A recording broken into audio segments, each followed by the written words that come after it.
Whelen Engineering, lights go out. $412,000 point fund for the modifieds this year. $82,000 to the champion. Nearly $16,000 on the line here tonight for the race winner at New Smyrna. And it's all about the win here today as they get ready to roll. The young 18-year-old Luke Baldwin and the family 7 New York. 7 New York has been just part of the history of the family. Third-generation racer in Austin Beers, 2 young guns on the front row. Mike Mosier will bring that pace truck down the pit lane. The green flag is out, and the 40th season of the NASCAR Whelen Modified Tour is underway.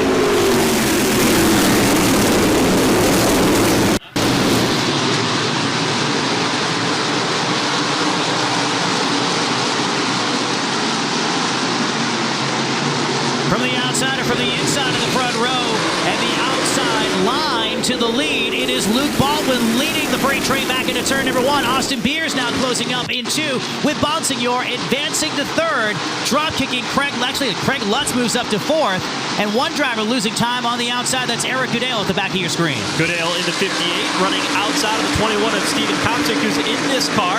Anthony Sesley has driven the team car, the 19, but he was injured in the offseason in Atlantic City in an indoor race, so they only brought the 21 car down. Stephen Kopczyk will run a handful of races here this season, qualified well inside the top 3 here tonight, but settles back in line here in the early going. We talked to him earlier this morning. That's how long these drivers have been at it. As we've mentioned, the first day of school, they were doing all of their media obligations as early as 10 o'clock this morning.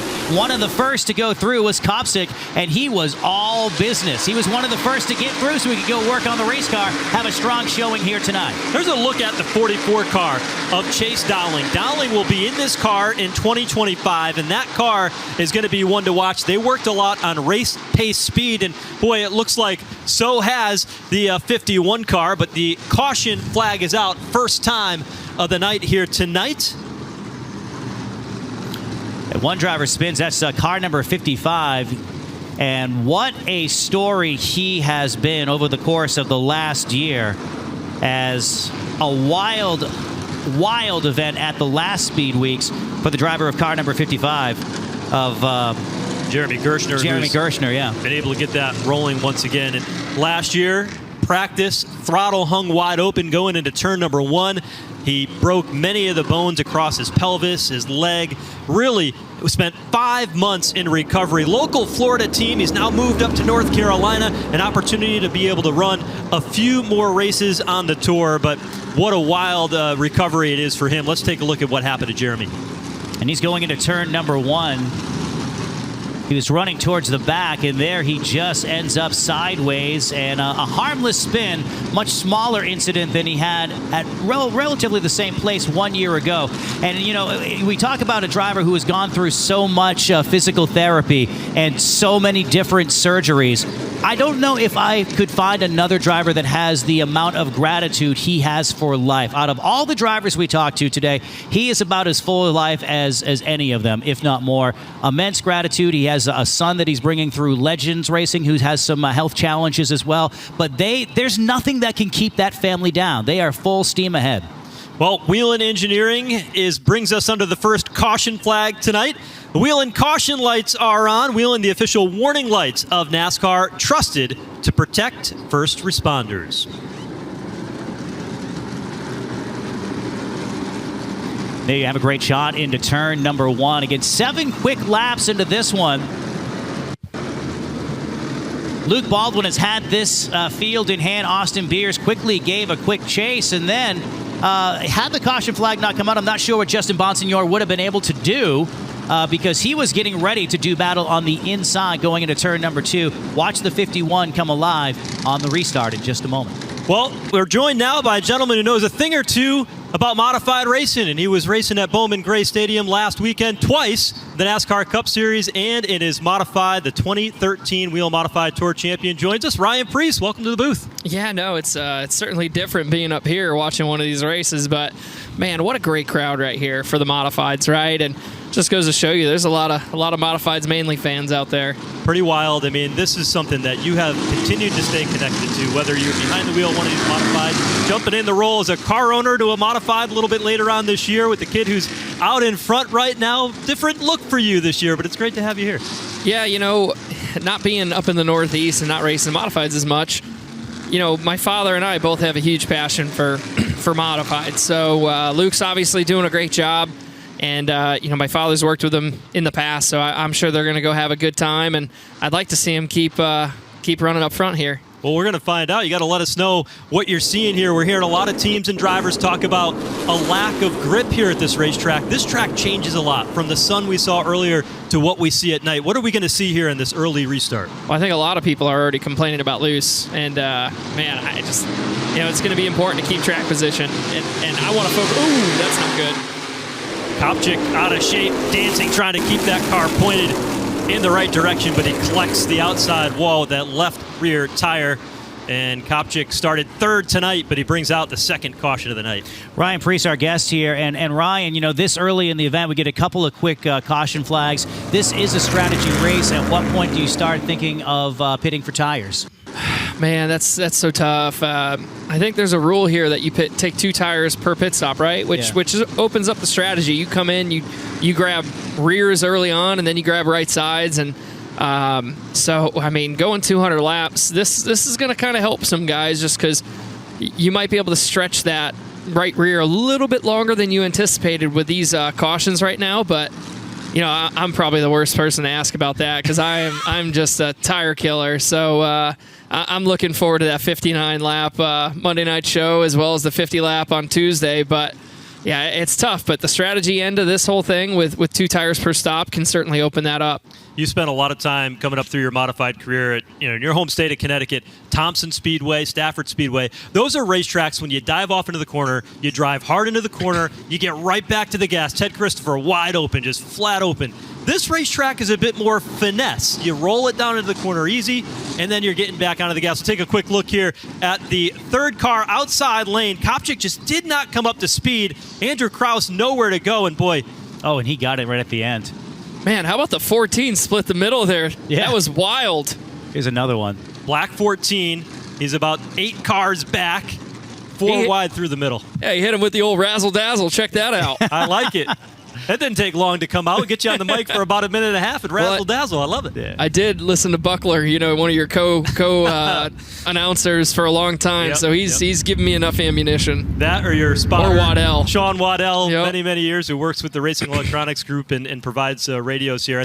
I remember there was a win not too long ago at Thompson Speedway. You got out and said, Waddell told me to give him the old razzle-dazzle, and I did. Yeah, that's right. He's definitely got plenty of one-liners that I'll never forget, but yeah, you were talking about this track. I mean, I remember when it was newly repaved, had a ton of grip. All you wanted to do was run the outside. And over the years, this place has just aged, and it's honestly, the outside, the inside, it just provides great racing with these tour-type modifieds. So, I'm passionate about them. I love them. I love watching them. I love driving them. I think they're honestly one of the best asphalt race cars to drive. And you'll be here, as you alluded to, a couple nights this week as part of the World Series of Asphalt Racing. Always great to have you participating in that midweek program before you get ready for the Daytona 500. Yeah, I've been lucky enough to come down here since I think it was like 04, 05. I've skipped maybe one or 2 years in the process, but to be honest with you, it's like Christmas in February. I tell everybody, you can learn so much coming here to race those 9 nights or however many nights that we run. Usually up north or whatever, you have to wait a whole week. And you can just learn so much about your car. You can learn what you want. You can make some changes. It's a great time, and then you're coming down here with your friends, you're racing during the day, you're going out to a restaurant or whatever after, and then you do it all over again. It's just it's a great time to come racing. And a great opportunity for you. You have worked hard from the start of your modified career right up to now the Cup Series, 6th season there, a great opportunity with RFK, and you showed a lot of strength last weekend at Bowman Gray. And you come into a Daytona 500 where Chris Buescher, your teammate, has won at Daytona before. Brad Keselowski, one of the best drafters, and I've seen you run pretty well at Daytona before also. Yeah, there's a lot to take in for sure. I think Brad and Chris are both really, really prepped and ready when it comes to these super speedways. So, I feel like this is probably the most prepared I've ever been going into a super speedway, but yeah, no, I'm pumped about it. Ryan Preece, 2013 champion, with us here in the booth as we watch the opening laps of the Whelen Modified Tour race. Luke Baldwin steps on the gas. His car steps out a bit as he brings it down to the green flag alongside Austin Beers on the outside. Here's Baldwin off of turn number 2, pulling ahead by 1 car length. Beers now fighting to the outside. Bonsignore not giving up, sticks it down to the inside. Full shot off of turn number 4. New P2 to Justin Bonsignore back into turn 1. Ryan, we talked a lot about the success that Justin Bonsignore has had. You have raced with him many, many years. How do you describe his racing style, and how do you compete against a guy who's just on fire like the way he is? Yeah, no, I think him and Stone really hit it off years ago, and they've just continued to build on this notebook. And one thing about the 51 team is usually, even if they don't have track position here in the first opening 10, 20 laps, their car just stays so consistent, has such great forward drive. So look for him to keep moving forward here. But, you know, I'm watching this 7NY, and it looks pretty stable. Yeah, you know, we saw that in qualifying earlier today, too. He glides the car into the corner. No movement on that steering wheel at all. Just a pretty wheel out of Luke Baldwin all day long. Yeah, I mean, that's what it's going to take. You just got to keep it nice and smooth and really just keep the forward drive in it. Ryan, you've been on a roll in the modified, much like Justin is, where he's won 3 straight races. Trying to go for 4 tonight. What is it like to be in that role where you're the guy that's come in the last 3 races and everybody has their eye on you? It's just momentum. Momentum is everything. Chemistry is everything, as well as, to be honest with you, communication within your team. And that 51 team has that. And as you can see, Justin's just he's just biding his time. I mean, his car looks really smooth and really fast. So, man, I think Hirschman's good. Ooh, yeah, that's a problem. Jake Lutz around on the back straightaway here at New Smyrna has got that car rolling again. 3 quick cautions in the first 20 laps of this one here today. Ryan Preece, our guest in the booth here. We talk about momentum with Justin Bonsignore winning the last 3 races and all the communication. On the other side of things, it seems like the other superpower within the Whelen Modified Tour of Ron Silk, a bit off their game the last couple of weeks, stretching back to the last part of the season. They've certainly struggled here this afternoon as well, into this evening, running mid-pack. How much of this game is mental when it comes to racing at the Modified Tour level? Yeah, I mean, Ronnie was so fast last year. So I'm a little confused. I mean, right now, because they were really a super contender. So yeah.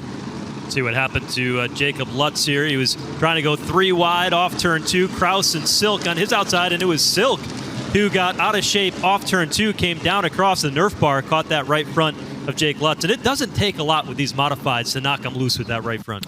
Yeah, not at all. I mean, at that one little touch, we're open wheel race cars, and you hit a tire on a Nerf bar or whatnot in the wrong way, you're going to go sideways. But like I was saying, Ronnie, I mean, when I think about coming and running the Whelen Modified Tour, you know, I think Matt Hirschman, I think Ron Silk, and I think Justin Bonsignore. So that's what I was referring to. Is last year he was so strong, you know, in the tour race and at the beginning of the week. So I figured he'd be right there, and who knows, he could be riding right now and moving forward. Phil Moran's a tricky man. He knows how to make it work with these modified cars and can certainly find the setup in the second half of the race. We talked a little bit earlier about your step into that ownership model. Luke Baldwin is a guy that you decided to put behind the wheel. He's new to the series, but he's already made a name for himself in modified racing. I'm curious, Ryan, as your perspective as a driver, what do you see in Luke as we get our first rounds of pit stop? What do you see in Luke that really gets you excited about his talent? What's exciting about it is, you know, Luke, his father's taught him right. He wasn't just throwing in and grabbing a steering wheel. His dad made him work. So I remember when my father came here and actually helped him run his 602 crate car a few years back. Luke was right there in the middle of it all. So that's nice to see. At least, you know, I have a lot of passion about racing and modified. So it looks like we got a battle under the yellow. Yeah, Kyle Bonsignore and Ron Silk arguing over who belongs where, and that really stemmed from a drag race off of pit road. As you know, they're under. Looks like Ron's going to go ahead, but you know, continuing with the Luke Baldwin thing, working on the race car. I think that's one of the things that gravitates fans towards you, the old school race fans. Still, if they're looking for, let's call you still a newer driver or a driver of this generation, that they really gravitate towards you because your boots on the ground. You're under the race car and you're doing as much hands-on work as you can. Yeah. Do you see a little bit of that in Luke, and did that cause you guys to really gravitate towards each other? Well, I think the relationship I've had with Tommy in the past, as well as, he's starting and going in the right direction. So I like that. But what I'll point out about when you pull off pit road, I wouldn't ever get in a nerfing match with Ron Silk. He is somebody that's really, really good. I mean, he is super fast, and he really knows how to put his car in the right place. So I wouldn't want to get in a fighting match with him. Yeah, one of the things I've noticed about Ron and working with the Tour is when the team gets to this point, that's when they perform the best. And I'm going to go back to a race, Joe, you were part of it, at NASCAR Speedway a couple of years ago, where they were involved in an incident not of their doing. They made a half dozen pit stops under that elongated caution flag. He was nearly a lap down, came back and had a solid top 5 run. That was actually a crucial race for him to end up eventually as the season-long champion. So when they're down, they're going to get back up. Never give up attitude. And just so you guys know, when all these guys I believe they all came down to put fuel in their race cars, they're on 25 lap tires. Everybody's going to be complaining about being a little loose right now. You don't have that good old grip of a new tire with all that rear percentage. So look for some guys to be sideways. Yeah, about half the field took fuel. Austin Beers will restart 16th, the first car that came down pit road. The leader, though, and Eric Goodale, who are on the front row, did not take fuel. And so you've got some mixed strategy already that Jesse Punch talked about at the beginning of the broadcast. How about the Rocket Man? Ryan Newman in that 8 car around the outside lane.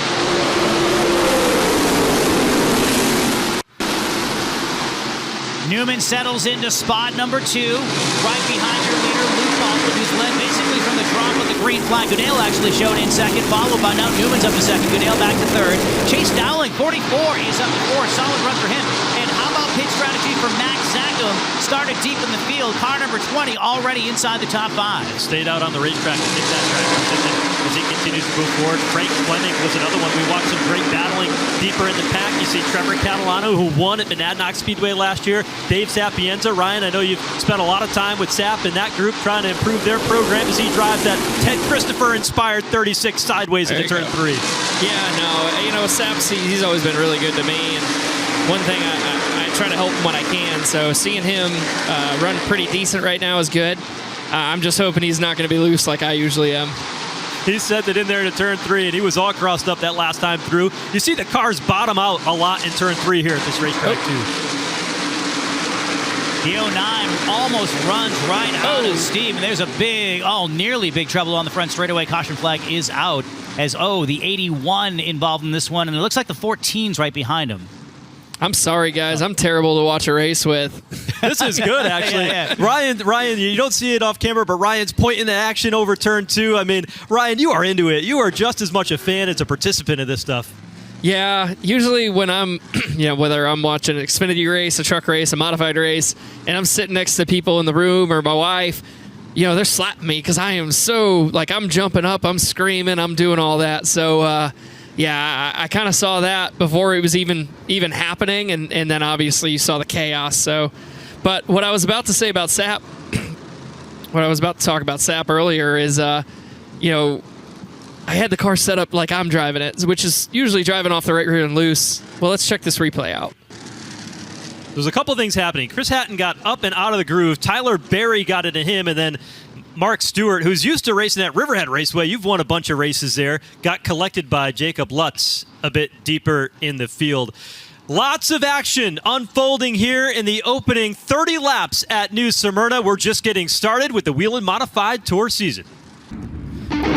In the early stages of the season opening event for the NASCAR Whelen Modified Tour, just getting started. We've already seen quite a bit of drama in this one, and we're joined by a NASCAR Cup Series driver for RFK Racing, and more importantly, the 2013 Whelen Modified Tour champion, Ryan Preece. And Dave Sapienza, we started before that caution and the incident on track. To talk about Dave Sapienza, you guys have had a good relationship for many, many years. No, yeah, he's been just a great guy. All of us that race against him, we just love him. He's funny. But so whenever I try and help him, or whenever I'm around and I can help him, I like to. So I was down here for practice, and like I was saying, usually my cars are a little looser, right? And so I started him out that way, and after a few laps, he was done. He was pulling in, and he showed good speed. I said, "Hey, Dave, how's the car?" I didn't get anything back at first, and then I said, "Hey, Dave, can you hear me?" He goes, "Yeah, hold on, brother. I gotta catch my breath here." So it was a lot of fun. Yeah, I love working with him, and he's a great guy. Dave Zapienza is not a guy to be speechless. That's quite the accomplishment. Yeah, that's for sure. So there's actually a lot of great personalities out here in the modifieds, and actually I have my radio with me, so when I'm done here, I'm gonna go listen in and check in with them. But I saw they came down for some fuel, and he was already a little loose. So now I'm really concerned he's gonna be loose. So I don't think you guys are gonna want to go and talk to him for a little while after. He might need to catch his breath. Yeah, in the break, Ryan was looking at the setup that they were making. He's like, "Oh no, we're in trouble now. Here we go." Yeah, I don't think so. I just think I know when you put fuel on older tires, it's just it potentially makes you a lot looser in these cars. So just thinking about that, I'm really thinking about him right now. So, right, we're trying to stack the deck, for having the freshest tires at the end of the race. How long, if you're calling one of these races, for the team, do you let these guys hang out there on the old tires? What's the tire rule? I mean, how many tires do they get for this race? You get ultimately 6, but it's rotated through, so you've got 4 stickers that you can play with. So you get 6. Yeah, I'm somebody that wants to wait as long as possible. Tires wins races, so I take those 2 scuffs, I put them on the rear for around lap 75, 80, try to get myself to about 140, 150, and come in and take them at that point. From a guy who knows, Ryan, good luck in the Daytona 500. It's been great having you with us here for the start of the modified season. Yeah, appreciate it, guys. All right, Enjoy Ryan the show. Preece getting ready to go. He's going to put that headset back on, give Dave Zapienza a little bit more advice as to how to get this race car around the racetrack as we get set to get back under the green flag. How about under that cycle, Ryan Newman jumps out to the race lead. He will restart on the outside of the front row along with Chase Dowling as we get back under the green flag. The more things change, the more they stay the same. Ryan Newman, who was famous for doing just that very thing in his NASCAR Cup Series days, leads the pack into turn number 3, but it's good side-by-side racing for second. One driver gets out of shape. That is Justin Bonsignore in turn number 4. Bonsignore dropping to the back of the pack outside of the top 10. His anchor is out 4 wide as they dive to the inside of the front straightaway, but trouble for Justin Bonsignore as a battle is on for the race lead. The young Austin Beers digging down to the inside underneath Ryan Newman. How about this pull off of turn number 4 as the caution flag is out because Justin Bonsignore comes to a halt between 1 and 2. Again, going for 4 wins in a row. It has not been accomplished since 1997. And the 3-time defending champion continues around the racetrack. 4-time champion on the racetrack on the front stretch now. He's under power, but big problems for car number 51. So the 51 car, slow, got shuffled out of line up there in turns 3 and 4.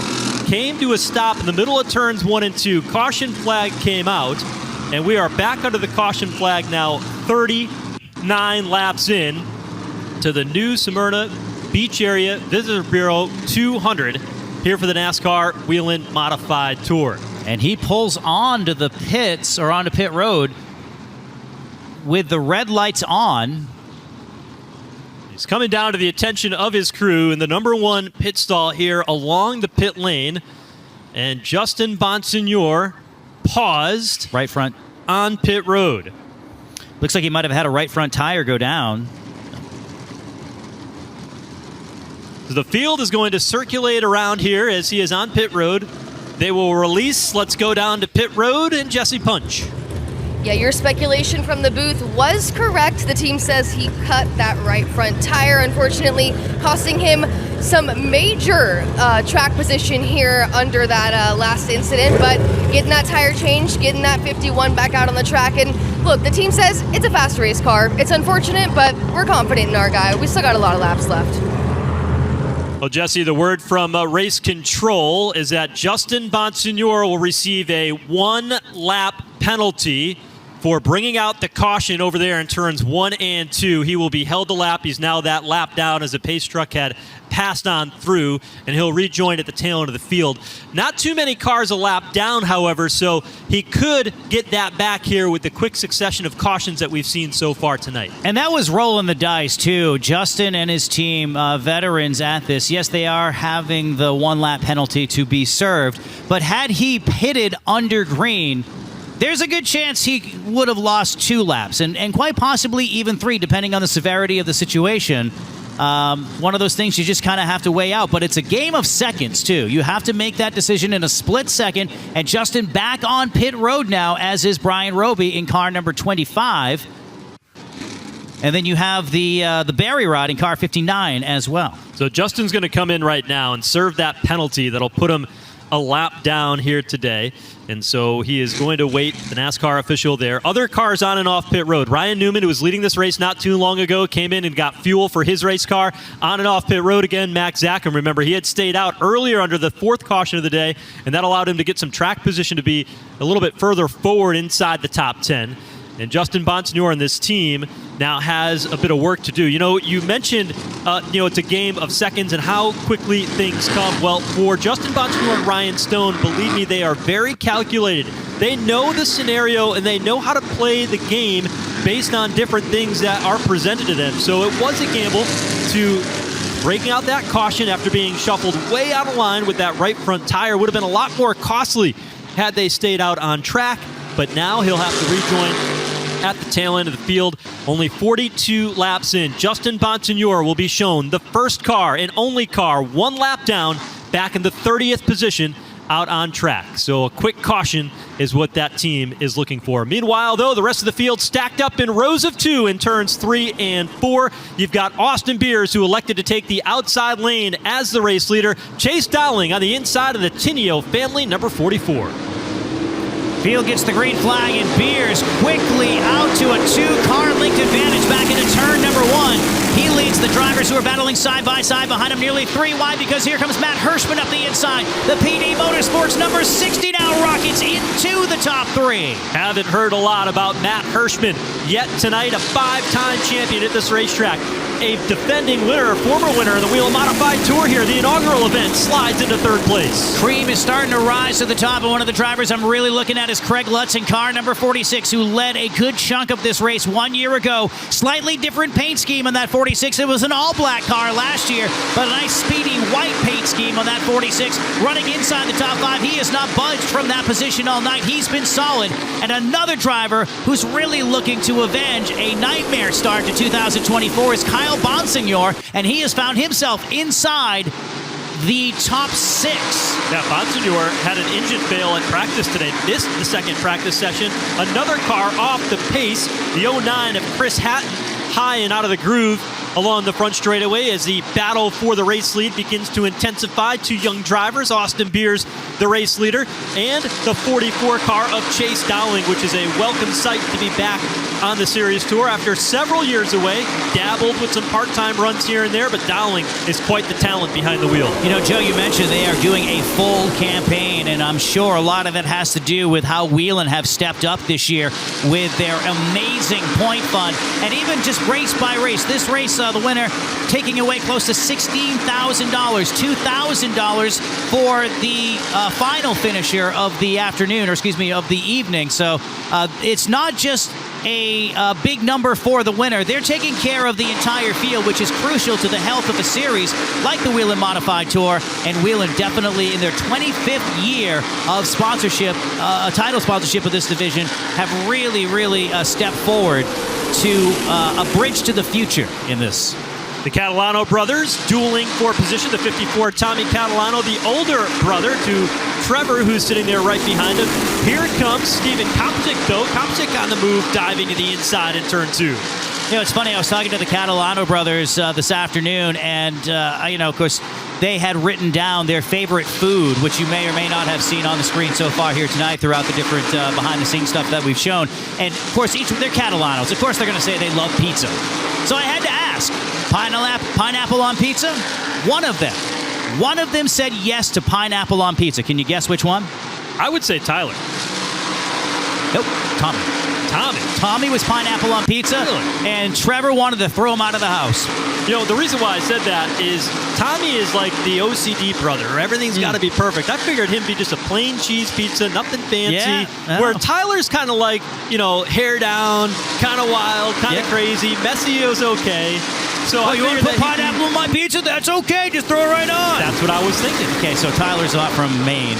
Sorry, that was the Maine in me coming out. That was, yes, we heard Maine, no doubt about it. I'm more of a bacon pizza kind of guy myself. I like bacon. But Tyler in the 84 starting to backpedal a little bit. Now Luke Baldwin, who led the opening stint of this race in that 7 New York, trying to carve his way through traffic. He's right now back in the 12th spot. They had that strategy that they played, so they got their fuel a little bit later, and now they're trying to rally back up through. Don't look now, but Ronnie Silk has peeled his way into the upper echelon, the middle part of the top 10. I was going to say he was breaking into the top into the top 5. Not quite there yet, but he's knocking on the door. The battle is in turn number 2. Silk, who remember, qualified outside of the top 10, throws it hard into turn number 3. 2x2 with Kyle Bonsignore, and now Ronnie Silk advances into the top 5. The team was down, but don't count them out. He's finding his mojo, and it's back in turn number 1. Advantage Silk. Silk comes alive. That opens a door for Tommy Catalano to work to the inside of Kyle Bonsignore. They've got a lap car of Gary McDonald. They'll have to work around. That shuffles everybody up to a higher groove. But Silk trying to get away from Catalano. But you know what? That Catalano car looked really good tonight. It wasn't that long ago he was bypassing his brother and Steven Kopchik. He is charging to the front of the field right now in the 6th spot. A lot of comers and goers in the creeping up to the middle stages of this race. We're only 58 laps in the books when they hit the start-finish line this time, and Austin Beers is in command of the race, but it's not a runaway. It's almost like Chase Dowling has the faster of the 2 race cars, but not able to do, or maybe he's just being patient with the leader right now, but 2 of the younger stars of the field having a great run as the caution flag is out. Caution out again here tonight for the 6th time in the New Smyrna Beach Area Visitors Bureau 200. To kick off the Whelen Modified Tour's 40th season.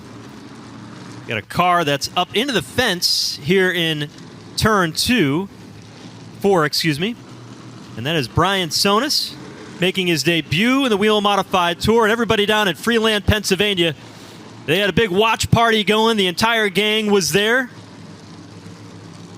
And they are not liking seeing their driver up in the outside wall here in turn 4. That is a tough break for that driver, and it's great to see some new blood in the Whelen Modified Tour. And again, to come back to Whelen and them stepping forward with a major recommitment to the series. And I know it's drawn interest from people who were just dabbling in the series. Some new teams coming into this too, and give a call to the high school, or to the math teacher.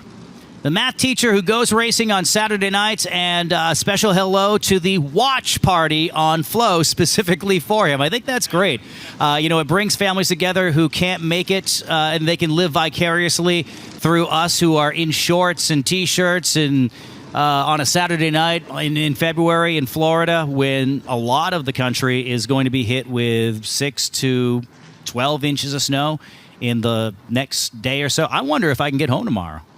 It's Florida. Do you really want to go home? It was 71 degrees when we took the green flag. Do you want to sit in an airport all day, or do you just... you know what it is? This is the adult version of hoping they cancel school. Exactly right. You just wait. Yes. You're like, come on, get the superintendent on board here. I want to get that text message. I do have to admit, I did show my wife how to use a snowblower before I left to come down to Florida for a week. She wasn't real happy with me. But pit road is open. We're ready to go. And they have Chase Dowling is on pit road. Austin Beers is in. Everybody coming in for the tires. Now, the strategy, you could take 2 tires at a time. And Jesse Punch down there covering all the action on pit lane. We'll have all the stories as we get ready to see these pit stops. You'll see the number 26 up in front. He's going to be the free pass car, which means Justin Bonsignore stays 1 lap down in this one. So he's going to be mired. Back in the pack is 26. McDonald will get that free pass. All right, now let's watch what happens. So a lot of cars came in. They already got their fuel early in the race. Now remember, they can take 2 tires per stop. Will they just take 2 for the entire caution? Will they come back in? Will they get a little bit more? We're going to find out when they make their way down the back straightaway, headed toward pit lane. We'll see if we get any takers for another trip down pit road and how that changes the dynamic of this. We heard Ryan Preece up here earlier in the show. He said, I want it with like 75, 80 laps to go. Tires wins races.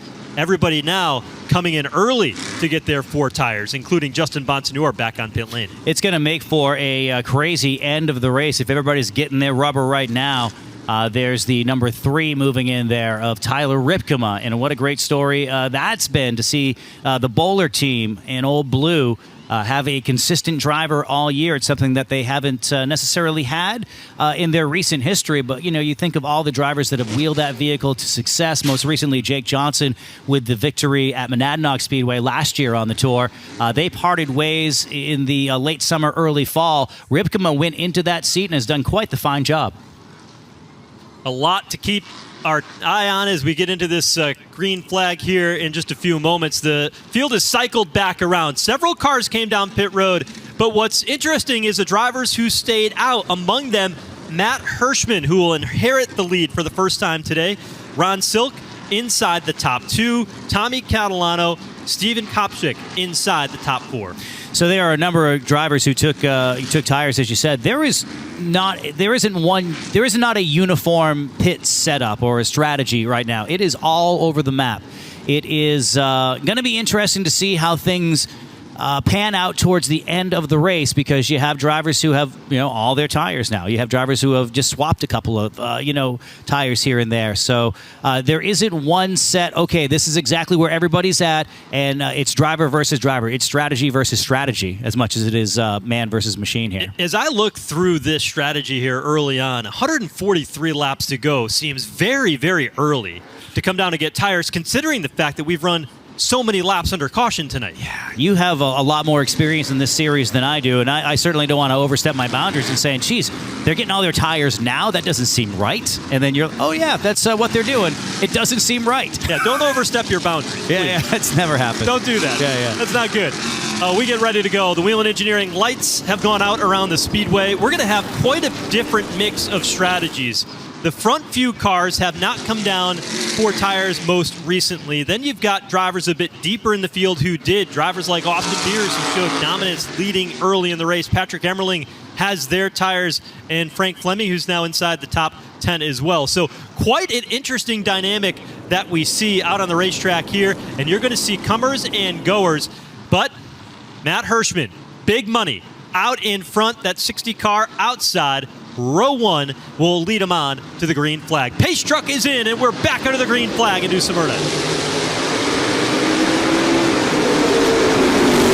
Field screams off of turn number 2. It is Matt Hirschman jumping into the lead and extends it. Good night. 3 car lengths as Ronnie Silk battles for a second. He'll inherit that position, and here comes Catalano in the 54. Boy, high exit for Matt Hirschman that time.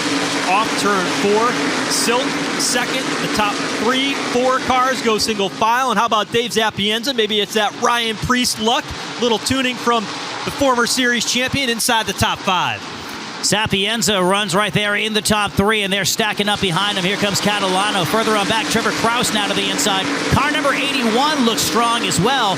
And there's Austin Beers, who, again, is on that pit strategy, but he's mired back in the pack. And as happens in any different discipline of racing, you got a fast race car, but you end up cycling to the back. You have to deal with all that traffic, and sometimes that's when things go south. And with these drivers, these race cars that are so sensitive just to wheel hops, which nearly happens that time between Austin Beers and Patrick Emmerling, and then you throw Catalano in there, things can go south in a hurry. You see a taste of Patrick Emmerling there. We haven't seen a lot of him tonight, but that's a team that I think is very optimistic about their chances this season. They returned the same crew. They don't want that sophomore slump. They took everybody out to dinner last night and said, we are going to work harder than everybody else, but there is trouble between turns 1 and 2. Eric Goodale is in it.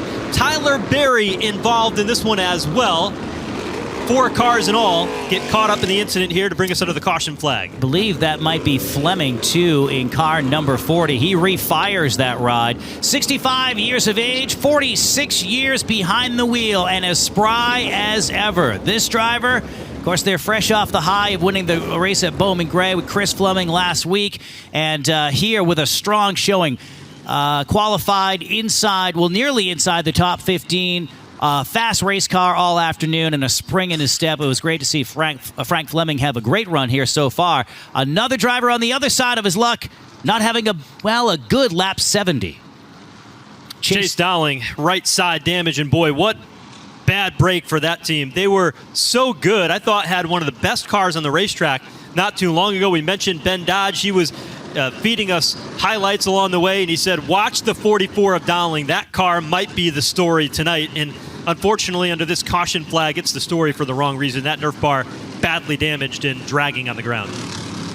Crew tends to work on it. Here's what happened.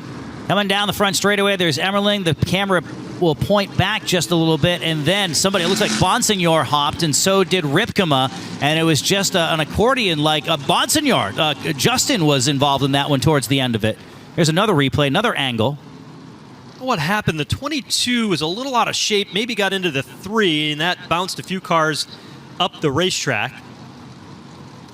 We mentioned the strategy, right, of trying to take those 2 tires and take them early. Well, when you do that, you end up in the back of the pack, and for a guy like Chase Dowling, he had clean sailing out in front, but now all of a sudden he gets caught up in an incident not of his doing. The crew will go to work. It's been an eventful night so far here at New Smyrna. More to come as we get closer to the halfway point.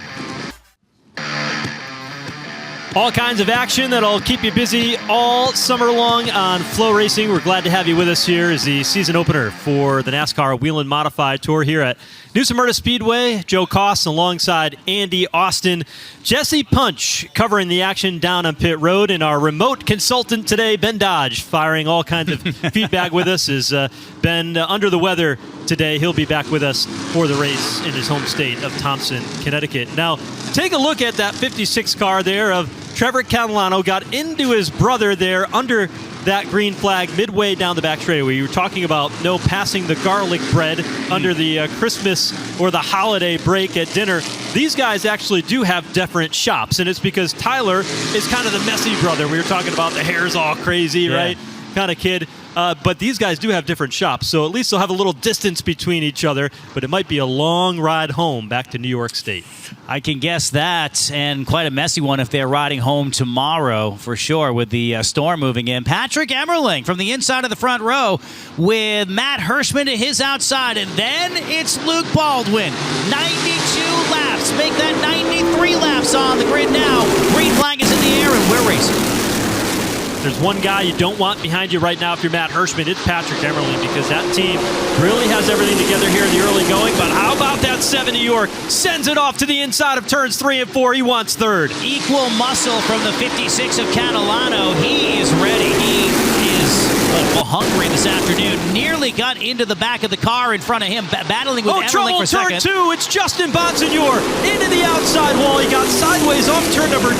Pancaked the right side of that 51. Jeremy Kirshner goes around to the inside of the back straightaway after the fact, but a pretty hard hit for the 51 of Justin Bonsignore. He hasn't had the most luck with New Smyrna. If there is an Achilles heel for the number 51, who is going for, I would say, not an unprecedented 4th straight win, but it has not happened in this century. The last driver to do it was the great Mike Stefanik in 1997. There have been many drivers who have won 3 races in a row, including Bonsignore himself, including our guest Ryan Preece here tonight, but nobody has done 4 in a row since the 90s. And he had made his way to 9th, but he's going back in a hurry, and you can see the side of that race car. Well, he hit that wall pretty good. You can see him weaving it back and forth. You can see the paint that's adorning the right side rubber on that 51 that came straight off the outside concrete over there in turn 2. That car got to the outside groove, started to step out a bit sideways, and then it just walked away from him. These modifieds, they've got big 13-inch tires, and if you turn those modified tires back to the right, when it catches, it takes off. And Justin Bonsignore is certainly aware of that. Let's take another look at exactly what happened. Watch the 51 here coming off the corner, how the car just steps out of line as he comes up off turn number 2. 9th car back. There it is sideways. And you see when it catches pretty good. And he caught the right rear tire first, glancing blow off that right front. I'd have to think that he's got a fair amount of damage, that the toe might be knocked out. But pit road is open, and Justin Bonsignore is staying out on the racetrack. It's amazing. He last time he didn't finish in the top 10 was back at Riverhead in July of last year. He only had one finish outside of the top 10 last year. Yeah, he was dominant towards the end, and he had to come from behind to win that crown. But tonight, it has certainly been an up-and-down show. Well, now he's pulling down to the inside. Looks like he will hit pit road, goes to the inside of Silk. Oh, he's going ahead of Silk, and Ronnie's not going to like that. Might just been NASCAR realigning everybody based on the lineup. What they do is as you come across the start-finish line, that is the scoring lap because they don't have scoring loops at other locations. So they go back to the last scored lap. Bonsignore, although was in it, must not have been called the caution car. The caution was brought out for the 55 of Jeremy Gershner when he spun. And so because Bonsignore was able to maintain speed, he also gets to maintain his position by the NASCAR rulebook. Very sharp-looking car, number 51. You're going to see him multiple times this year in the NASCAR Xfinity Series, expanding his schedule to 9. And it's great to see regional stars like Patrick Emmerling, like Justin Bonsignore get these shots inside the top 3. Let's go down to pit road and Jesse Punch.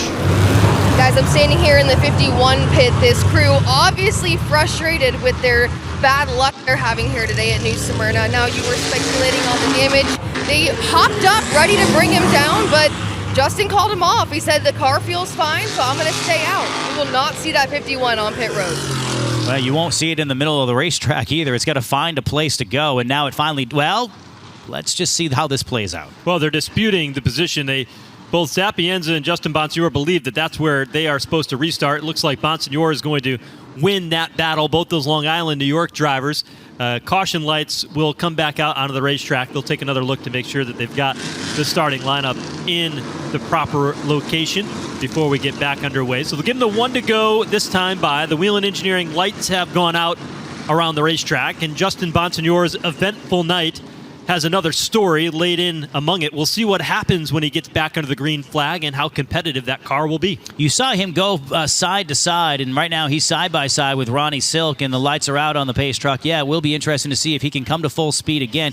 And he has had troubles in basically every corner of the racetrack this afternoon into this evening. It has not been a star night for the driver who is searching for his 4th straight win.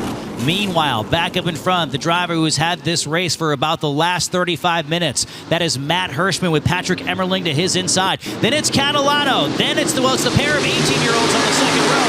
Luke Baldwin and Trevor Catalano in car number 56. Matt Hirschman will lead the halfway point of this. He'll pick up the Jostines Filkers Halfway Leader Award presented by Jostines, and he will go ahead and grab that towards the year-end bonus that'll be laid out at the end of the 2025 campaign. Hirschman out in front. The battle, Luke Baldwin. Patrick Emmerling is raging on off turn number 2. Baldwin takes a look to the inside, midway down the back straightaway, and settles back in line. And you got to love that veteran move from the 18-year-old. He knew that he could make the move on Emmerling, but still, we have just under 100 laps to go. There's still going to be plenty of time to do that. And why not wear the guy's tires out in front of you while you're at it? Young Luke Baldwin rides in 3rd, but Craig Lutz, I don't think Lutz has been out of the top 10 all night. Car number 46 continues to have those consistent laps waiting for something to happen in front of him, and he could seize the opportunity instead of being the opportunity that's been seized, which has been so often the case for that 46 team. They've been plagued over the last couple of years. Lutz and that team have had good first half of races. What they need to do is have a good full race, and crew chief Doug Ojeco told me before the race, he says, we're going to miss small, and we're going to be calculated in the changes that we make for the second half of the race. So far, they've done that well as we just get past the halfway point. Here comes Luke Baldwin, though. Inside turn 3, looking inside of Emmerling. Patrick Emmerling, who had a tear last July, winning 3 straight, or actually 2 of 3 races, getting himself in the championship fight. He came into Martinsville with a shot at the title last year, and that was a first-year team. This year, they have a year under their belt. Their notebook is much thicker, and Emmerling is proving that there is not going to be a sophomore slump with the one team. He rides position number 2. 3 car links off the back bumper, but he's got Luke Baldwin right in his rear view. He and crew chief Dale Hedquist have really fired on all 8. Patrick Emmerling has, and he's made a nice little charge. I think they expect to win. They're not going to let things get in their way. And I think you're going to see him be a lot more aggressive. But boy, he's going to have to be on the defense here, because here comes Luke Baldwin. Off turn 2, draws to the door of Patrick Emmerling. Right now, the road to this race goes through the 60 of Matt Hirschman. But the way that the 7 of Luke Baldwin has been passing cars left and right and methodically tells me that this is going to be a battle that goes right down to the wire between the 60 and the 7. One driver off the pace. Looks like that might be Andrew Krause in the 24. As we keep an eye on the 60 and the 7, maintains about 3 car lengths between the two of them in front of this packed house in New Smyrna. Everybody racing from the snow. Before we started the event, if you're just tuning into Flow over the second half of this event, we asked how many people were escaping the snow, how many people are on vacation. There are thousands of people in attendance here tonight, and about 60% of them were like, I got to go home and shovel.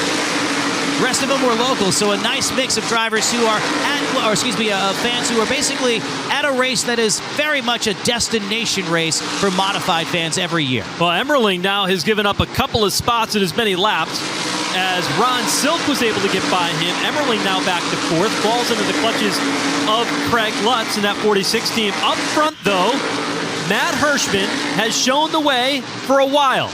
Luke Baldwin wants to get back out in front where he started from the pole position, but I was curious to see what Baldwin would have for speed in his race car. He had to work his way from the back of the pack under that last caution. Hirschman on older tires has been able to hold him off. We're getting down to the final 88 laps to this one, and Baldwin is on the attack. We got the young 18-year-old hotshot in Luke Baldwin, who is very aggressive from second place. We have the most methodical driver in the field leading on old tires. We're only on lap 113. So, does Matt Hirschman say, Luke Baldwin, you go for it. Go wear your tires out. Or is this all the PD Motorsports machine has? We're going to find out over the final 86 laps of this race. 87 laps as they go back into turn number 1. Brand new leader, it's Luke Baldwin off a 2. Is it too early for Luke Baldwin? Did he make that move a bit too soon? Will Matt Hirschman have an opportunity to get back in this, or will it be the driver in 3rd? Ronnie Silk has gotten the speed back in that 16 car that he hasn't had all night. He's 3rd. He's closing into the back bumper of Matt Hirschman. Ronnie Silk in car 16. They looked about as beaten as I've seen them in about 2 years. Now, this is a driver who won the championship in 2023. Led the championship. He was nearly unbeatable for a stretch of the season last year. They fell off a little bit. And in the 105 days between Martinsville and New Smyrna, you would think that, well, they're going to double down. They're going to come out of the gate just as strong because they need to avenge that loss.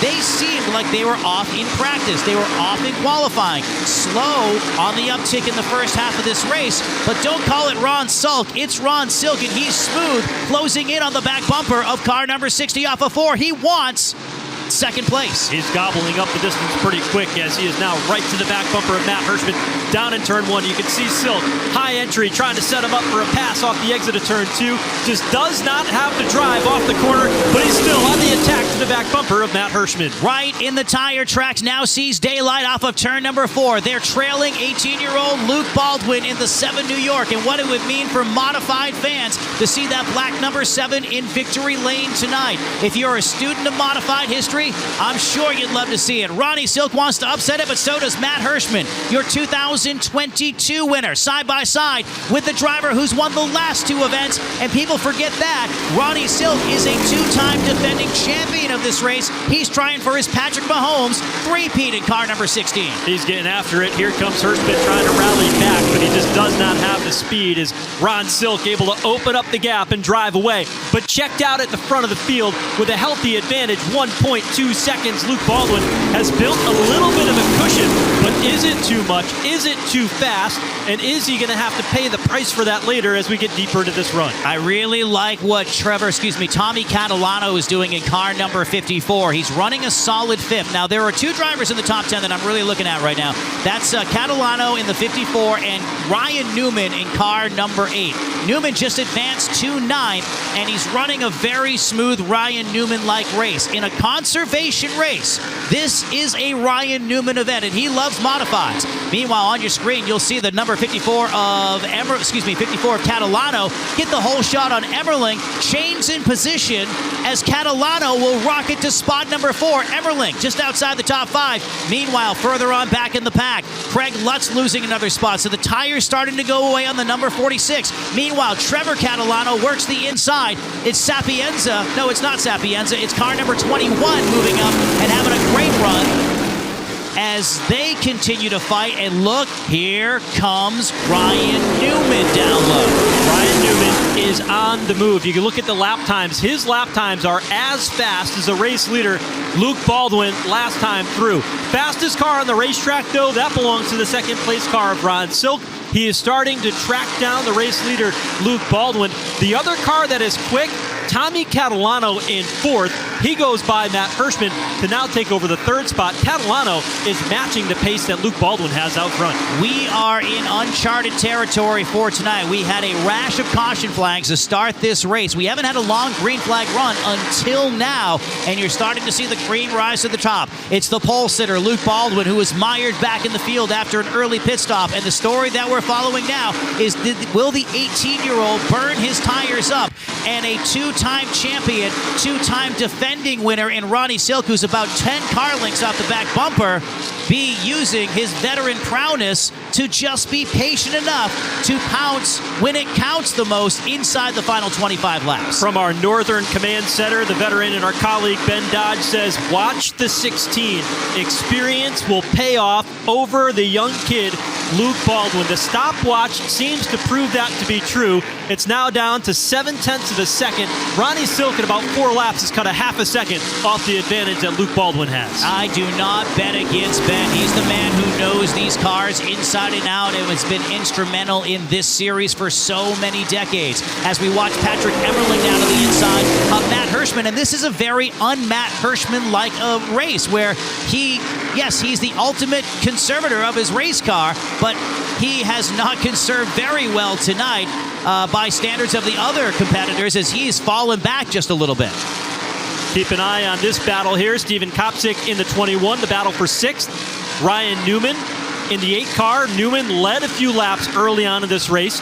Strategy put him a bit deeper in the field, but Newman has been turning quick laps as well. Boy, Ryan Newman looks so good. Can put that number 8 car wherever he wants it, and very, very smooth. He's not running hard into the corners at all. So he's not burning up his tires. He's fast. He just hasn't fallen off nearly as much as the other guys. And right now, Kopsik doing a great job of hanging on to it. Falls back just a little bit. Ryan Newman makes the pass on Kopsik. Kopsik tries for the crossover move as they come up on the purple machine. That's a lap car, so it won't affect those two drivers at all as they fight it out further on up. Watch Newman. He's hanging that left front tire below the yellow line, using the apron and the banking to get that car to turn. That's a veteran-like move. That was one of the ways he was able to gain ground on Steven Kopsik. There is the battle for the race lead. Luke Baldwin from the pole at 18 years old, 3rd-generation racer. His grandfather won 4 New Smyrna Track championships here in a modified. He wants to put his name into the history books here at New Smyrna in the Whelen Modified Tour, but he's got a 2-time champion in the form of Ron Silk and 2-time winner here at this track, going for 3 in a row, tracking him down. Ron Silk, he's got the rod and reel out. He is reeling in Luke Baldwin. I love the pun. The number 7 of Luke Baldwin leading this race. He was the pole sitter, and as Jesse Punch pointed out earlier, the first time a Baldwin has been on the pole since 1992. Long before Luke Baldwin came onto this earth. as number 16, boy, the separation. You can see the accordion, and it's shrinking, and it's full of silk. Meanwhile, further back, there's Austin Pierce to the inside of Catalano. Trevor Krause has moved up. Krause had a great run last year in this race, has been off just a little bit, but now we watch Ryan Newman. There are battles going on all around this racetrack. So Newman sneaks on through to move inside the top 5, continues his march forward, but he's got a long way to go, 6 seconds behind the race leader, and time is running out as Hirschman's tires have given up. He is faded now outside the top 10. A moment ago, we saw the battle. Austin Beers was able to get by Trevor Catalano. He's now in the 9th position, and there has just been great racing all around this racetrack, but out front, this battle for the race lead's about ready to get saucy. Here comes Luke Baldwin out in front. Lap traffic is there, and Ronnie Silk is on the back bumper. And look at that, right on the back bumper, and almost comes in contact with Dave Sapienza. They'll now go around McDonald in car number 26. Separation about 3 car lengths. It had been down to about 1 before they caught the lap traffic, and the 18-year-old aces it like a pro off of turn number 4. It's Luke Baldwin, it's Ronnie Silk. Now they have some clear sailing ahead of them. 1 car further on up. Looks like that's the number 11, but that driver will pull off of the racetrack on the back straightaway. Leaders will pass by to the outside lane. It's car length or 2 separate the 2. We've been curious about what is going on with Matt Hirschman. Jesse Punch, what's the story from the 60 team? We've been watching that 60 car fall back and questioning the tire situation. Well, this crew tells me they still have 4 tires available here for that car. So we can anticipate the next time we see that caution flag, they plan on bringing them down and taking all 4 tires. Now, of course, as I had mentioned earlier, they will have to make 2 stops to do so, but that 60 is going to have a nice fresh set to finish this race strong. Oh, he must hate his race car right now. It's smoking on the right side as 60 Matt Hirschman falling back even more so. And you can't tell me with these cars, as greasy as they are, sliding all around the racetrack, we're not going to have at least 1 more caution flag before these 57 laps are clicked off.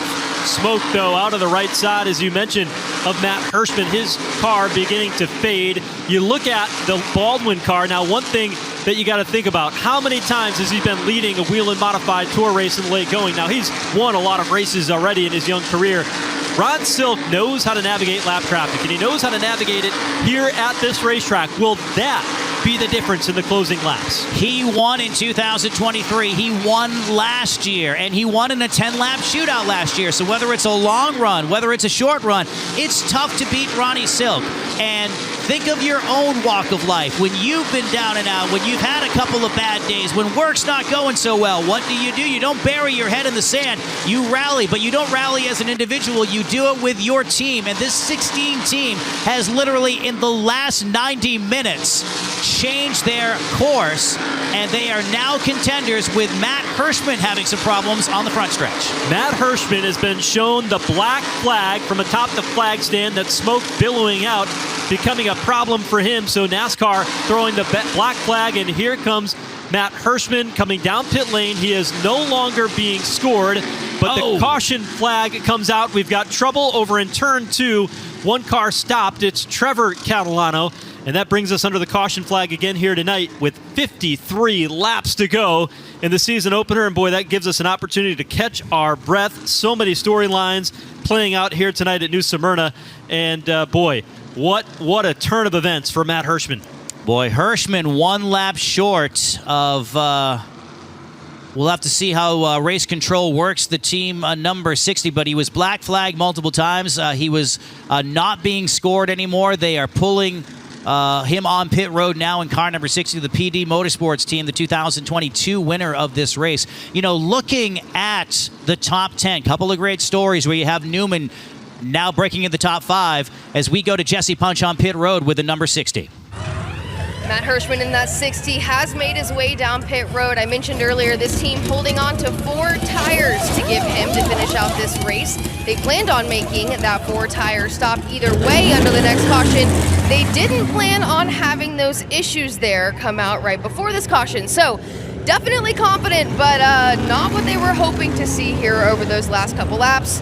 Got 2 right side tires on, and this team will bring him back down again to change those left sides. Thank you very much, Jesse. As we watch the number 60 of Matt Hirschman Getting back to the drivers inside the top 10, there is Ryan Newman in 5th. There's Brian Roby, the driver from New Hampshire, who's now jumped up inside the top 9. A methodical run for him. He was mired mid-pack, but now has found his way in the top 10. Kopsik having a great run, too, in car number 21. Trying to figure out what's going on with Matt Hirschman. He made the pit stop. He has new tires, but there was some controversy leading up to this caution flag surrounding the number 60. Yeah, certainly. So pit road is open, and the leaders are coming down pit lane. And, boy, this was much needed for that 7 New York of Luke Baldwin. This was an ill-timed caution. I think it would have given Ron Silk a healthy advantage. Onto the right side, they'll take right side tires for Luke Baldwin at the very minimum. Tommy Catalano is in. Looks like they are going to do rear tires on the 54 for Tommy Catalano, and then right side tires for the race second place car of Ron Silk. Now take a look at what they're doing on the 7 New York. They're taking 2 tires on the right, but they are going to go on the left side of that car, and they are going to swap the left front and right front to back. So for the uninitiated, what is the advantage to doing that? The left front on a modified does not get a lot of use as a loose tire for the 58 of Eric Goodale. They went back to retrieve that one across the pit lane under this caution penalty for that, and I'm sure. Typically in a modified, you take 3 tires. You leave the left front on the entire way. There's a 2-tire rule where you can only take 2 tires per stop on this Whelen Modified Tour 2025 schedule at this race. The left side tires, though, you can swap the front one to the back. The front one doesn't get a lot of use. So it's like a brand new tire. So you get a new left rear tire. Scuffed. Now, Ron Silk and his team have decided to come down pit road a second time. What Tommy Baldwin did just there was brilliant. He came down, he got his tires, 2 right sides, a fresh left rear by virtue of swapping those tires around, and he is going to be ahead of all these cars that came down pit road a second time to get another round of tires in their race cars. Let's go back down to pit road and Jesse Punch. As you noticed, both the 16 and the 1 came down for a second run there, taking the left rear tire.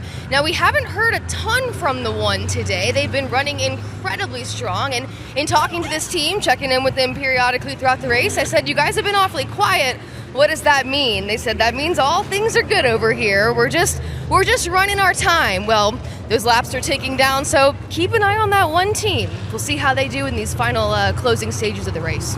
Yeah, I agree, Jesse. We've been on that all day long. Back on pit road is a 60 of Matt Hirschman. Now, they took tires, Jesse, as you had said a moment ago, but they haven't addressed any of the smoke until now.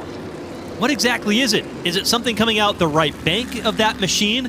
Ben Dodge seems to think it might be power steering, but they are looking at the valve cover on the right-hand side, so it might be something in the valve train itself as they look to take that valve cover off the engine on that 60. They are so gosh darn smart because they took the tires, they banked on the idea that whatever they needed to fix, they were going to fix, and it was going to take a few minutes. But let's get those tires on because, for example, if it gets down to it and the green flag's coming out, they need to go in a hurry, and they can't be messing around with tires. So take care of the tires. Doesn't matter, if they're not going to be on the racetrack, then they won't matter anyway. So let's get them on and see what goes.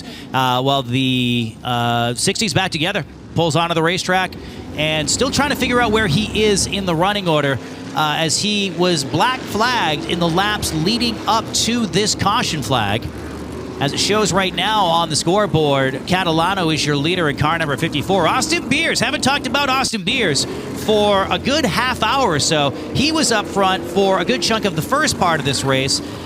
Mired back in the pack after a pit cycle, now rides in second. Andrew Kraus, is having a great run in car number 24. He was solid last year, but now showing the highest that he has for the entire race. And look, Craig Lutz back in the top 5. Along with Tyler Ripkema shown in 5th. So the few cars that are right behind the pace truck are going to be cars that will get waved around here. Tommy Catalano is going to be the race leader. Let's reset the field for you. Tommy Catalano, Austin Beers, Andrew Kraus, Craig Lutz, Tyler Ripkema. It's your top 5. Ryan Newman, who came down pit road, Max Zackham, Luke Baldwin will restart in 8th. Ron Silk, Patrick Emmerling, your top 10. Now, Tommy Catalano, tonight is his 90th career Whelen Modified Tour start. He's finished inside the top 10 a handful of times, including a strong run at Richmond a few years ago where he finished second. He always likes the big tracks. Tonight, he is trying to see if he can hang on and get that first win. Earlier today, he said, I am confident. I feel good about tonight. He was very quick before the caution flag came out.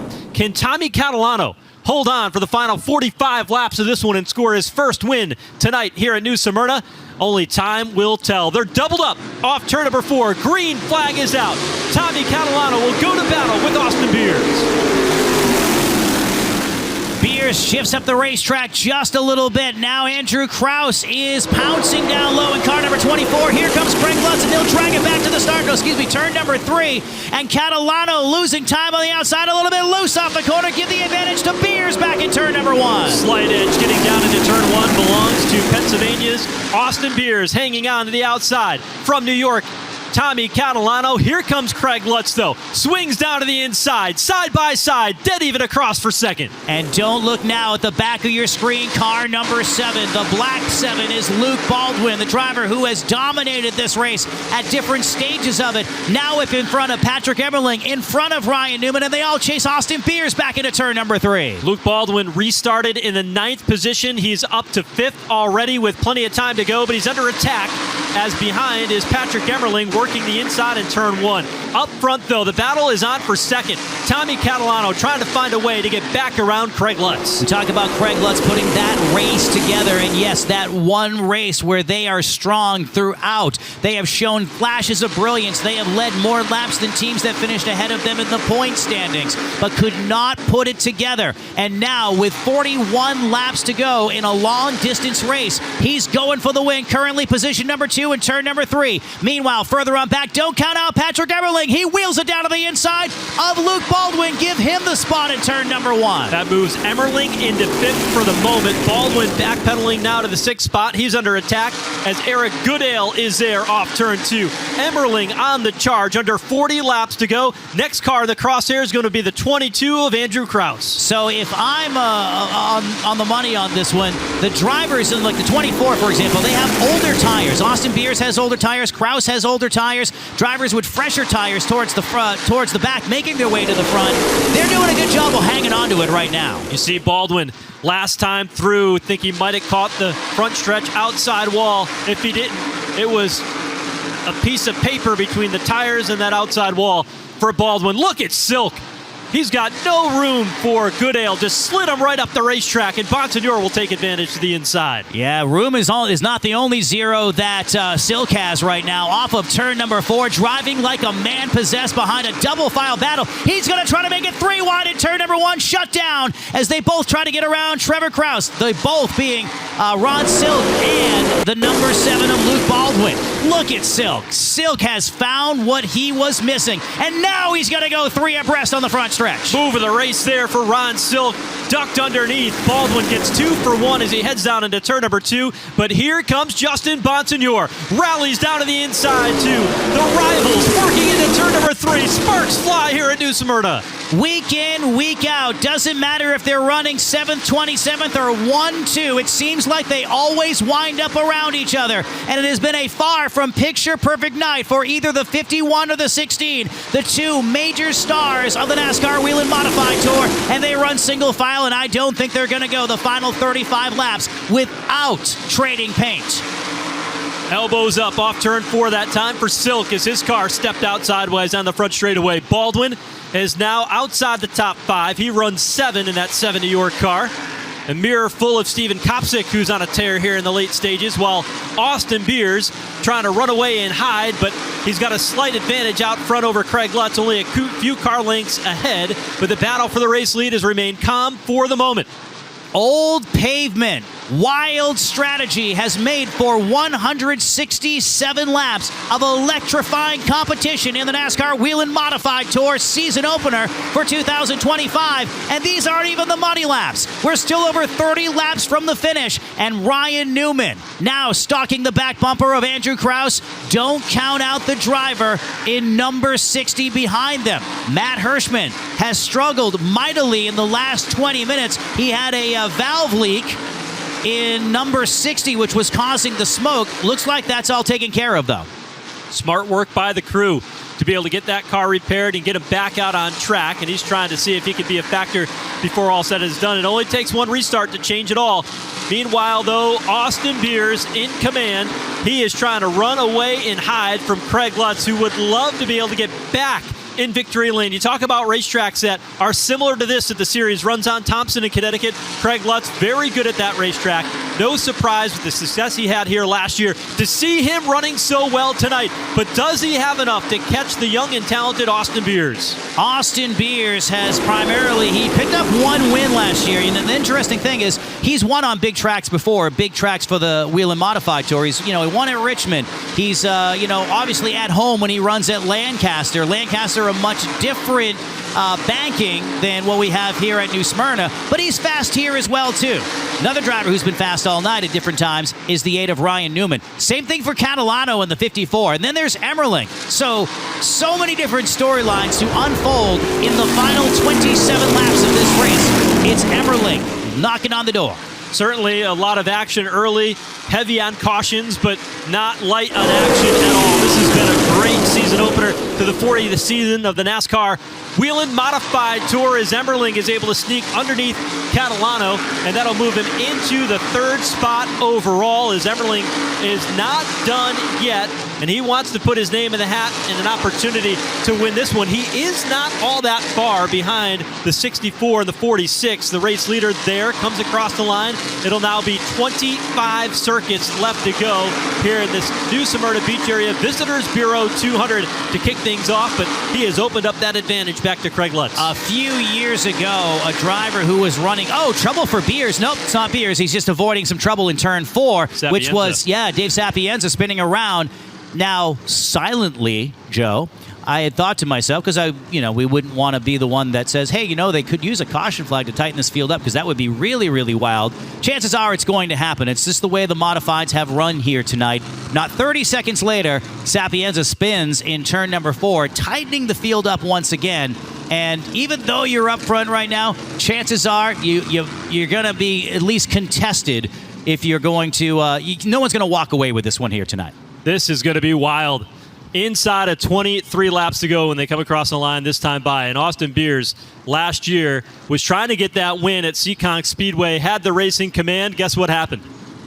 Late race caution, and it changed everything for him. So Austin Beers has been there before in this situation, and Craig Lutz and that team, they are hungry. Jeez, yeah, I don't know if there's anybody hungrier inside the top 5 than Lutz, and we've told the story a number of times here tonight on how that team has, and I'll talk to different members of the team, and it's always the same story. It's like, we know we're fast, we know we have a great driver, but for whatever reason, and sometimes it's just the $2 part that keeps them from putting a race together. Sometimes it's a bad set of tires. Craig Lutz is going to be a contender here tonight as we wind down the final laps of racing here at New Smyrna Speedway. Fasten your seatbelt. The finish right around the corner. It's going to be a wild one.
And this is why we say modifieds mainly around here, because this has been just an outstanding race.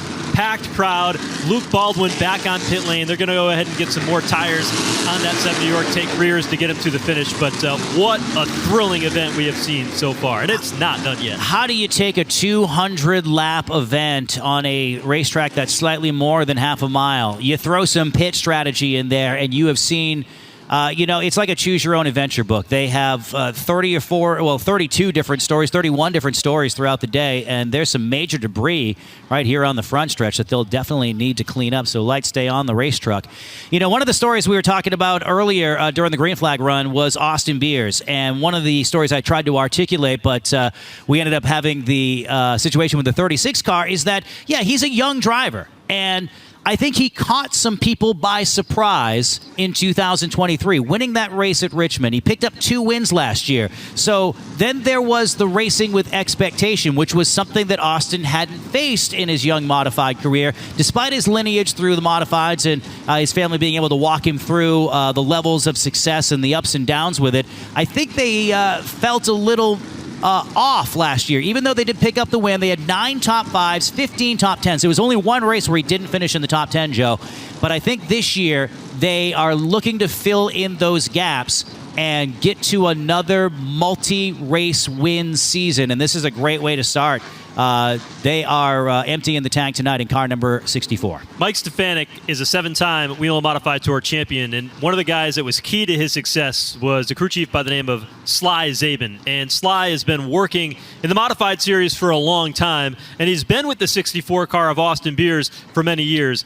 But I think this year they really went back to the drawing board in the offseason, and they said there's a lot of little areas that we got to get a little bit better. We've had a good package, and Eric Beers, Austin's dad, told me last night that we've got to take what was good, refine it, and make it great.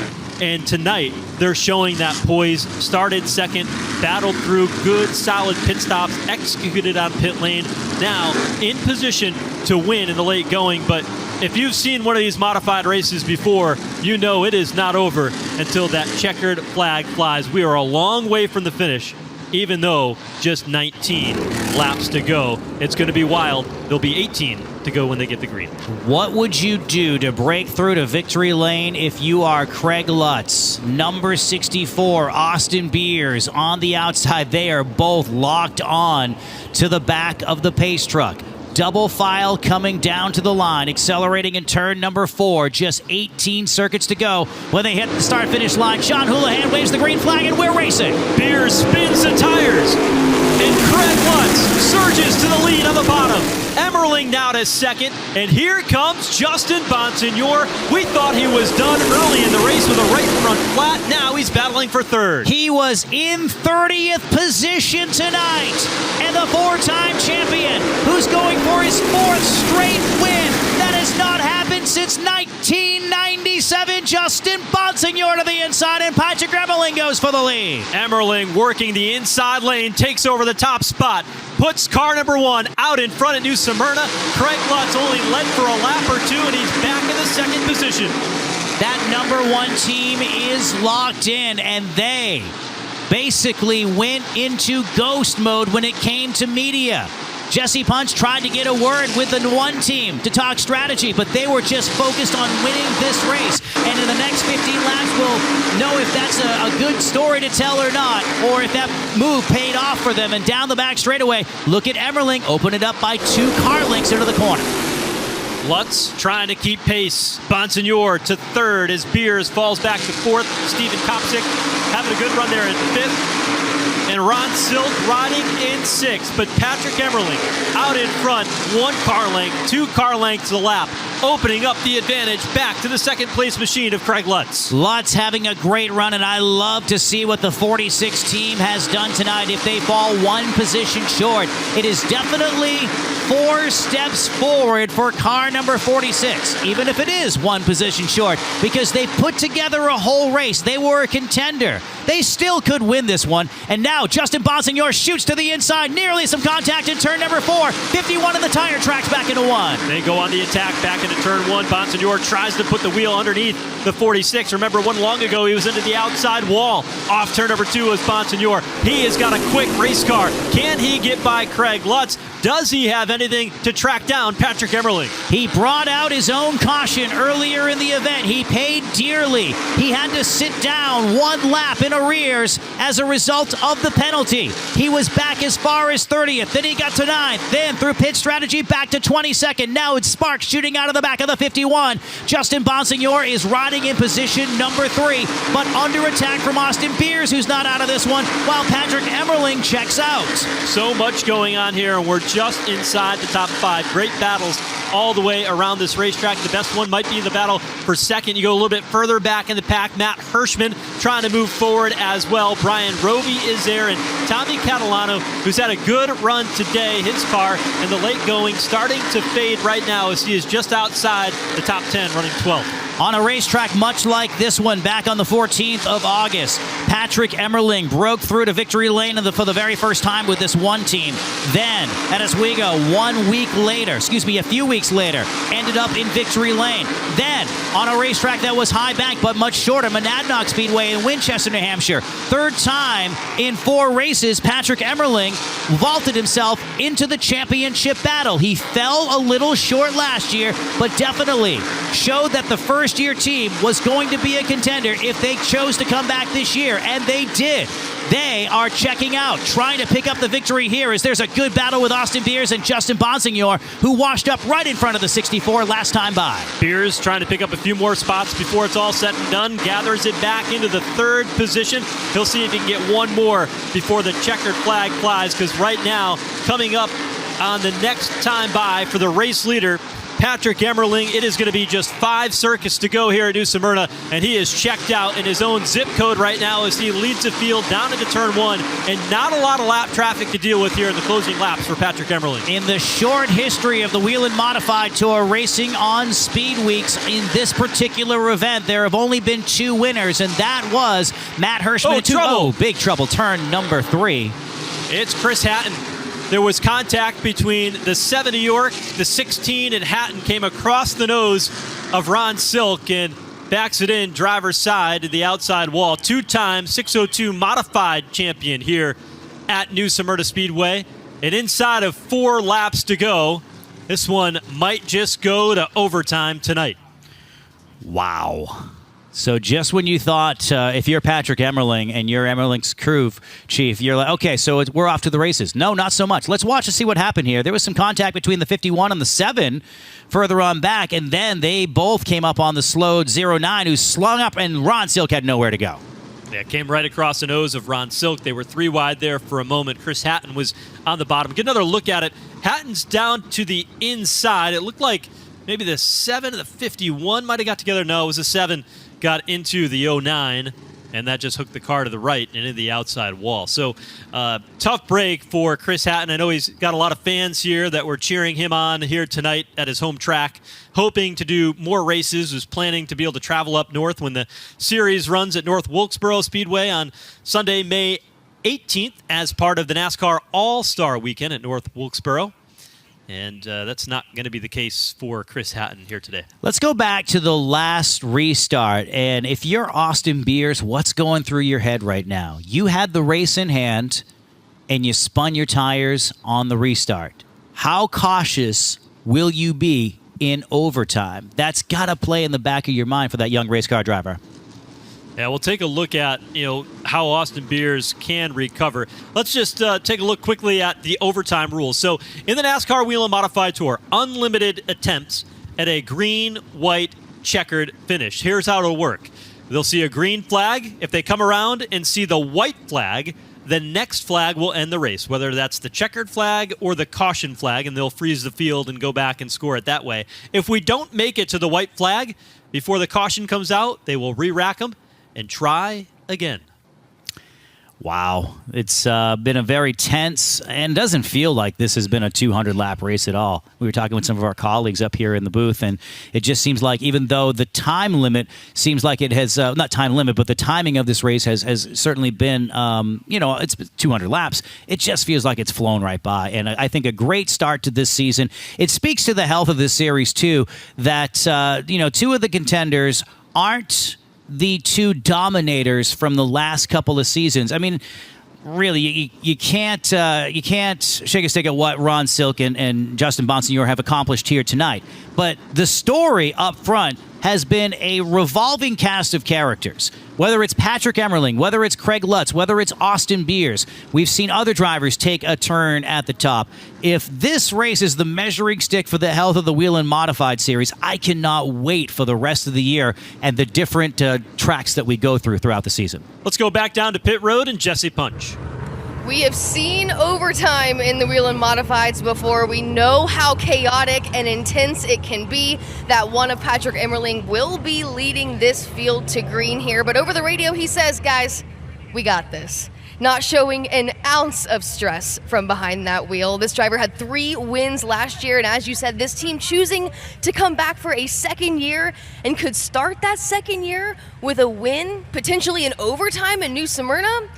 Could be exciting, but again, cool, calm, and collected, Patrick Emmerling. Jesse, I like hearing that. Patrick Emmerling has done a nice job over the past couple of years running in the NASCAR Xfinity Series. I think that has certainly helped his driving in the Modified Series. And he used to be somebody who was quiet. You really couldn't get too many words out of him. Today, I spoke down there with him for about 15 minutes, and he was going on and on about every aspect of this race program. He's dialed in, and he's awful confident behind the wheel of that one car, as he should be.